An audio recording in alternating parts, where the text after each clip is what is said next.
Bien, a continuación tengo el gusto de presentarles a un viejo amigo, no tan viejo, pero sí de un buen tiempo que circula con nosotros en nuestra asociación. Ha sido un hombre muy activo, realmente muy activo, debemos reconocérselo, porque ha participado innumerables veces, tanto en actividades académicas como culturales. El doctor Samuel Ramos Margarito es médico cirujano egresado de la UNAM, tiene la especialidad de intervencionista certificado por el Consejo de Medicina Crítica. Y yo quiero insistir en el punto, ha sido un intenso participador en nuestras actividades académicas. Él nos presenta un tema que además es muy interesante porque tiene la información de nuestra carrera, de nuestra apasionante profesión. Historia de la medicina. Ha tenido también la oportunidad de presentarse en otros foros y estos temas que a él también lo apasionan, decidió presentarlo con nosotros. Queda con ustedes el doctor Samuel muy buenos Ramos. días, tengan ustedes. Efectivamente, como dice el doctor, el tema de qué se trata realmente no es historia de la medicina, porque son muchos milenios ya de esto, es más bien una breve historia de la medicina para que podamos abarcar un poquito de todo.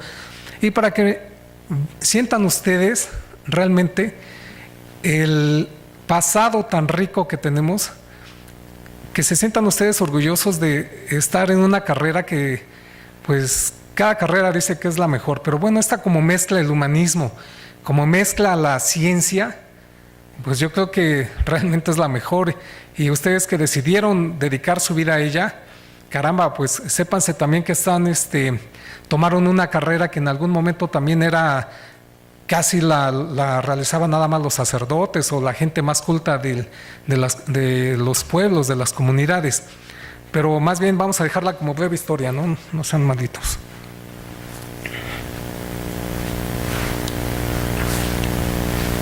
¿Cuál era?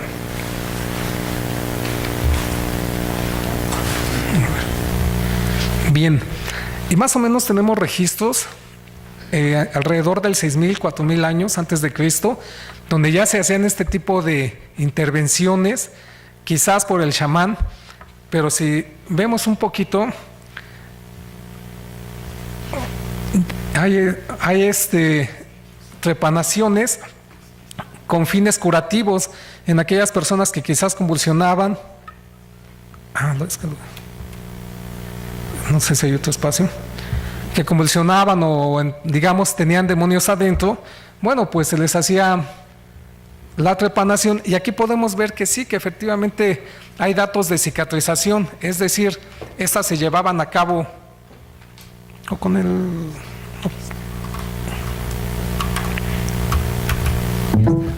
Bien, excelente. Sí, ya estaba así. Entonces vemos aquí que efectivamente la cicatrización se llevó a cabo sin mayor problema. No sabemos si el paciente finalmente se curó de los males que la quejaban, pero ya estamos viendo que en aquellos tiempos donde no había pueblos, donde no había más que clanes, donde se manejaban por pequeños grupúsculos, pues cada individuo era importante. No podíamos darnos el lujo de perder a un compañero de clan porque podía ser un recolector o podía ser un cazador. Entonces el compromiso que se tenía con ellos era a tal grado que, bueno, pues no sé si se dejaban hacérselo por gusto, pero al menos sí se lo hacían y tenían resultados. Esos son realmente los primeros albores que tenemos de la medicina. Y aún así, a pesar de que se ve tan primitivo, pues todavía en el siglo XVII se seguía haciendo. Todavía hay descripciones que era una práctica hasta cierto punto habitual. La cultura nace en Babilonia, en la antigua Mesopotamia, a la margen de dos ríos, el Éufrates y el Tigris. Todavía se tiene una concepción mágica, pero ya se divide al sacerdote, al que hacía leyes, a los comerciantes y al médico. Ya comienza a haber una primera división. todavía había una concepción mágica. Hiciste esto, por eso tienes esta enfermedad. Ofendiste a tal Dios, por eso tienes esta otra enfermedad. Se seguía manejando de ese tipo. Mucho se debía igual con adivinanzas. Inclusive se consultaba el vuelo de las aves, de los astros, se sacrificaban animales. La importancia que en ese entonces, como ahorita el hígado, pues seguía teniendo desde aquellos entonces mucha importancia, porque se leía al hígado, se diseccionaba y al enfermo se le daba inclusive un pronóstico de cómo le iba a ir. Y todo estaba dado por códigos de conductas, así como las primeras recetas que quedan ya registradas en la historia. Era un problema para los médicos, que se les llamaba ya como azú.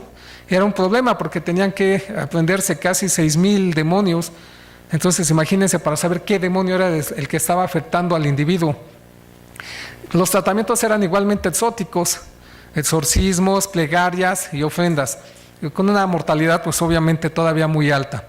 Una expectativa de vida de 30 a 35 años, y aunque llegaban a ver gente grande, pero pues sí, todavía era mucho su mortalidad. El código de Hammurabi. Hammurabi es un rey que vive por allá del 1790 a.C. Este código es importante porque ya queda registrado en este tipo de escritura cuneiforme. Queda registrado ya inclusive en alrededor de 282 leyes. Queda registrado los honorarios inclusive de los médicos. Pero también hay castigos.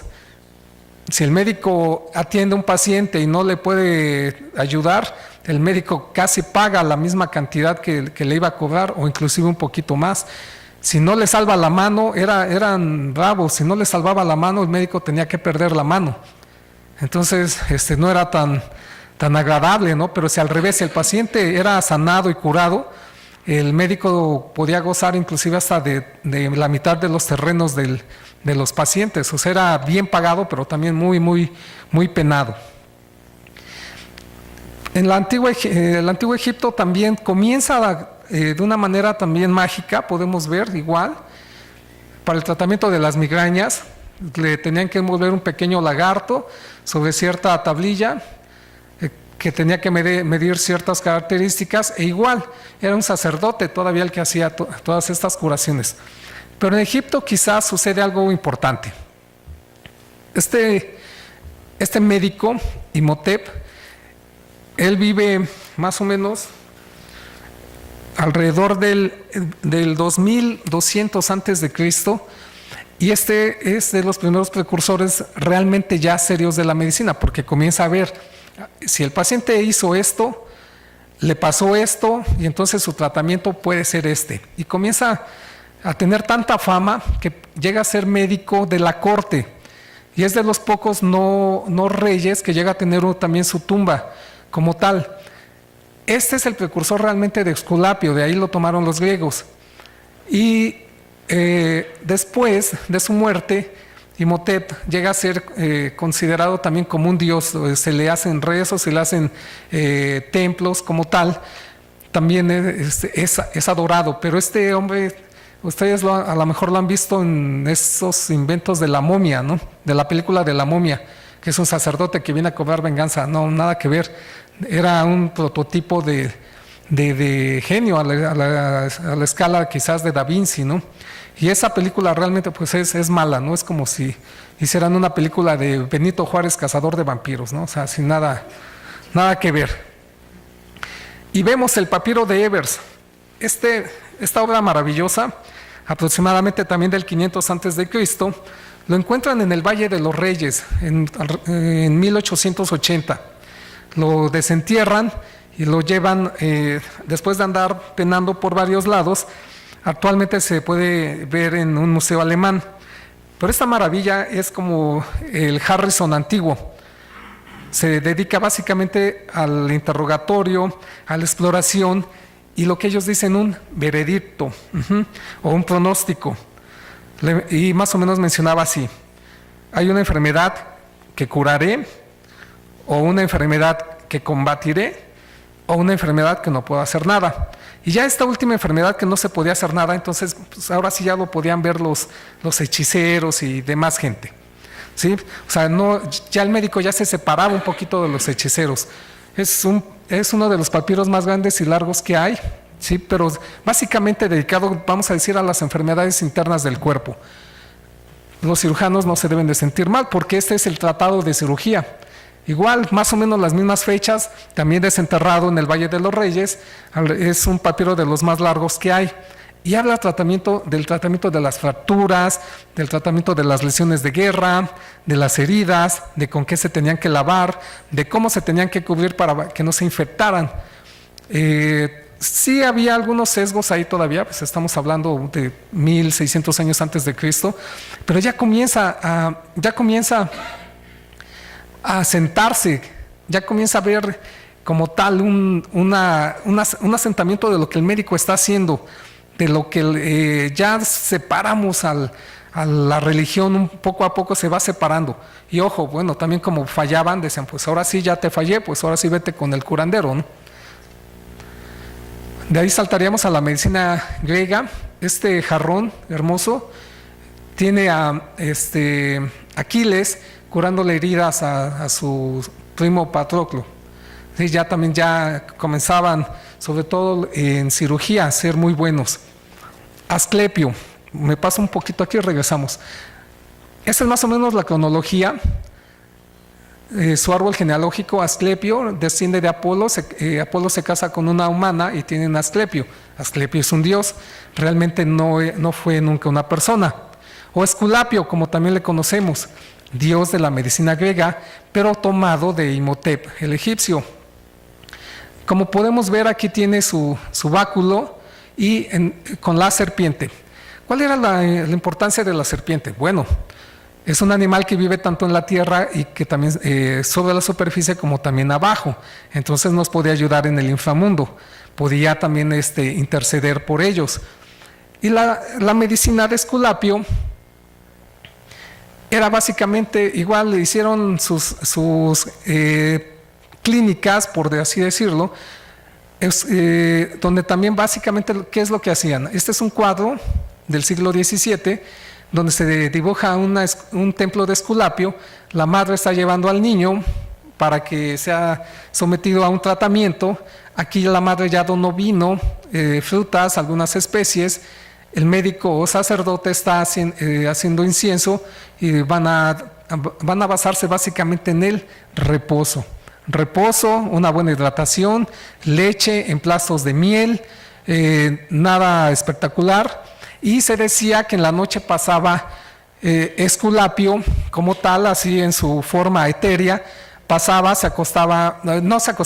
junto al acostado, y si lo tocaba con el bastón, la serpiente bajaba, le quitaba algunas de las enfermedades y poco a poco el paciente iba mejorando. Aquí, ¿qué era lo que más le ayudaba al paciente? Pues el reposo. El reposo, el estar fuera de sus actividades era lo que más le ayudaba. Y sí, Esculapio es uno de los pocos dioses, porque es desde el quinto antes de Cristo hasta el sexto después de Cristo. Es de los pocos dioses que le puede hacer mella a Jesucristo después de 6 siglos de iniciado. Había más casi de 500 templos o 500 pseudo-hospitales de ese entonces dedicados por toda Europa oriental. En Grecia comienza ya a haber un poquito más de lógica, ya sigue el protomédico, sigue quitando los factores externos de los dioses, ya comienzan a ver que hay una razón ya como tal de las enfermedades, comienzan a ser más analíticos.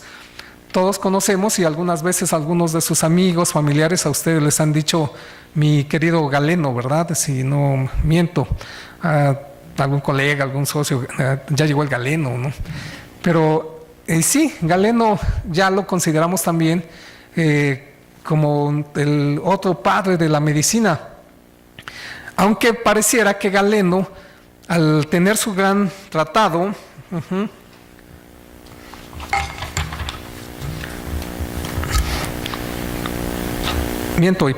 Hipócrates, su Corpus Hippocraticum, se refiere a 70 obras. En esas 70 obras pareciera que no es nada más él el que los escribe, parece que tiene una serie de ayudantes. ¿Por qué? Porque el estilo con el que escribe varía de capítulo a capítulo, pero en esos capítulos igual va desde la cabeza hasta los pies, pasando por los ojos, las enfermedades mentales, del tórax, del corazón. Él ya comienza a determinar los efectos que tienen ciertas sustancias en el cuerpo. Tratado digestivo, uno muy importante de ginecología, también ya comienzan a tener, ya comienzan a separar un poquito quién va a manejar tales enfermedades, quién es otro. Entonces Hipócrates ya tiene una concepción todavía más moderna de esto. Igual repito, su curación era un enfoque pasivo, casi no actuaban mucho sobre el paciente. Y lo más importante de Hipócrates, ya describe términos como agudo, crónico, recaída, endémico, crisis, paroxismos. Ya comienza él a hacer un poquito más la sabiduría. Comienza a descartar las consideraciones religiosas. La enseñanza de Hipócrates intenta dar un marco teórico y lo que comienza a hacer ya el humanismo puro. Los médicos hipocráticos, porque repito, eran escuelas, tratan a todos los pacientes, tanto a las personas libres como esclavos. Ahorita no podemos imaginarnos esclavitud, pero a veces el esclavo no podía acceder a un servicio médico o sus dueños no lo querían pagar, no importaba. Él los atendía, o su escuela los atendía, tanto a los ricos como a los pobres, tanto a los hombres como a las mujeres. Antes la mujer no tenía el valor que hoy les damos, que hoy se han ganado poco a poco. Entonces la mujer a veces ni siquiera no podía ni siquiera ir al médico, vamos, tanto a los extranjeros como a los locales. Ese ya es el verdadero humanismo que emerge de la historia de la medicina. Su cuadro, que yo creo que es más de lo más importante y que en algunos médicos alternos todavía siguen manejando, ¿verdad? ¿Qué le pasaría a un paciente que, por ejemplo, es muy emocional, muy temperamental? Pues le dan, por ejemplo, en los psiquiátricos sus baños de agua helada, ¿verdad? Pero ¿qué pasaría? Pues le recomendarían manejarse con emplastos fríos.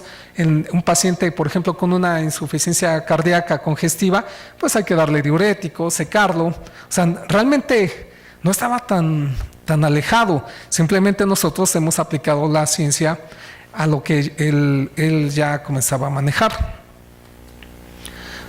De este lado del continente, la verdad no estábamos tan mal. Yo creo que estábamos bastante bien para nuestra época. Este es el Códice de la Cruz Badiano. Ya una vez que llegan los españoles y nos conquistan, se dan cuenta que la medicina estaba bien posicionada para sus tiempos. Había escuelas como tal, se llamaban el Calmecac, y solamente gente pues realmente destacada estudiaba en ellos, y bueno, también gente de dinero, porque había que hacer aportaciones, hijos de nobles. Tan así que este Códice de la Cruz Badiano, Juan de la Cruz es un indígena xochimilca, pero de ascendencia noble, de esos terrenos xochimilcas, que viene a estudiar a Tlatelolco, y le encargan que haga una compilación de todas las remedios y curas de ese entonces. Pero maravillosamente, porque se asocia con Juan de la Cruz y no solamente hace eso, sino que también los dibuja. Los dibuja y hace como un PLM dibujado. Y como tal, ¿para qué sirve? Tan maravillados se quedan que este libro lo agarran y se lo llevan al rey como un tributo para el rey. Mire, su majestad, lo que hacen. No hubo copia de ese. Y después, por el año 1900, este libro aparece en los archivos del Vaticano. El Papa Juan Pablo II en 1990 lo regresa a México y se encuentra actualmente en el Museo de Antropología. Y es fácil, tan así la medicina prehispánica llegó, que el escudo de aquí es la digitalis, el escudo del Instituto de Ignacio Chávez es la digitalis. Y en el Códice de la Cruz Badiano dice: el niño que le falta fuerza en su corazón, agarra hojas de digitalis, la machacas y se la das como emplasto. Y el niño comenzaba ya a tener más fuerza a caminar, pues es un cardiotónico. Veían observación: la vaca preñada comió de esa hierba, del cornezuelo y echó al borrego, echó al cordero. Dice, no, pues entonces hay que dárselo a las mujeres que no quieran tener bebés, o que por alguna razón viene mal el bebé, o para violentar el parto. Entonces era observación y así, y dejamos a los dioses cada vez más afuera. ¿Sí? Maravilloso este códice. Estábamos, les digo, para la fecha, estábamos a la par de Europa. Claudio Galeno, él nació en Pérgamo y hace sus estudios posterior en Alejandría. Nació por allá del 129. Lo que hace Galeno es ya comienza a hacer disecciones, pero las hace sobre los puercos y sobre los monos. Por eso muchas de sus descripciones anatómicas eran hasta cierto punto incorrectos. Cuando alguien les vuelva a decir, mi querido Galeno, les dice, híjole, pues a menos que te sientas puerquito, ¿no? O changuito. Pero ya hace algunas demostraciones, como que las arterias efectivamente transportan la sangre, que el órgano central del sistema vascular, para él era el hígado, porque como veía que el hígado confluaban muchas venas y arterias, decía, no hay problema, es el hígado. Ajá. Hace también su libro, pero igual el método Mendeni, que era acerca de las curaciones, pero también está ayudado. Y este método Mendeni es el libro por 15 siglos, no tuvo ninguna modificación, porque después era prohibido ya hacer disecciones y la iglesia entra con tanto peso que prácticamente prohibió nada, todo era prohibido. Entonces Galeno se queda como el libro de texto por 15 siglos, era tremendo porque tenía ciertamente muchas fallas. Nos pasamos a Persia, en el 980, Avicena, ¿sí? Conocido también como el príncipe de los médicos, él ya comienza a hacer ya más disecciones, se reúne de mucha gente, también médico de los emperadores o de los reyes asirios. Curioso, él, inclusive hasta hay una película que ustedes la pueden ver que se llama El Médico, o es una novela de Noah Gordon, donde efectivamente un médico inglés lo oye de Avicena y quiere ir a verlo, y como le van muchas peripecias en el viaje, bueno, él ya se conforma nada más con tocarle la bata al príncipe de los médicos, pero él ya comienza a tirar los textos de Galeno, dice, no, aquí le falla. Y la medicina persa también comienza a tomar mucho relieve en el mundo. Su libro, también el Canon de Avicena, ese ya tiene igual conocimientos médicos y farmacéuticos de su época, y fue una obra maravillosa hasta el siglo XVII, destronando a Galeno, donde ya también describe enfermedades propiamente del pulmón, como la pleuresia, divide la parálisis facial en central y periférica, y comienza a dar ya los síntomas de la diabetes y de ese paciente que orina mucho y que comienza a perder peso. Para los cirujanos, también Ambrosio Paré es otro muy importante, considerado el padre de la cirugía, y él acompañaba. Qué curioso que mencione mucho a reyes, príncipes, pero pues sí, que ahora sí que sin dinero pues no se podía hacer gran cosa. También acompañó a un rey, a Enrique II, si mal no recuerdo. Él es francés, Ambrosio Paré, y está mucho en las guerras. Entonces, como hay muchas lesiones, ahí se da lujo de poder participar haciendo reparaciones, haciendo propuestas. Las guerras siempre han dado, hasta la Segunda Guerra Mundial, han dado mucho auge a la medicina. Aquí lo vemos igual en un grabado con enfermos. También Ambrosio Paré en sus hospitales ya comenzaba a separar. Él se daba cuenta de la mortalidad porque operaban en el pasillo, porque operaban donde habían hecho la autopsia. Entonces dijo, no, a ver, vaya, vamos a lavarnos las manos, y el que vamos a operar lo vamos a meter a un lugar especial, y ya la puérpera tiene que ir a parir allá. Entonces se le conoce también, repito, como el padre de la medicina. 1700 y fracción diseña él una mano, ¿sí? O sea, realmente les digo, el padre de la cirugía como tal. Esta nunca se llevó a cabo como tal, era muy sofisticada para la época. Este otro personaje en lo particular a mí me llama mucho la atención, Andrés Vesalio, de Bélgica. Después se va a Francia a hacer también sus estudios, y comienza al ya tener más permisos de hacer disecciones. pero se asocia también con pintores de la época y hace esta maravillosa obra, que es un libro, también un tratado de Humani Corpore Fabrica, donde describe ya bien tejidos, músculos, siempre con fondos de paisajes, ¿sí? Y este libro igual, el hígado, el cerebro, las meninges, los pares craneales, y comienza ya a decir, no, a ver, espérame, no es el hígado donde nacen las venas y las arterias, es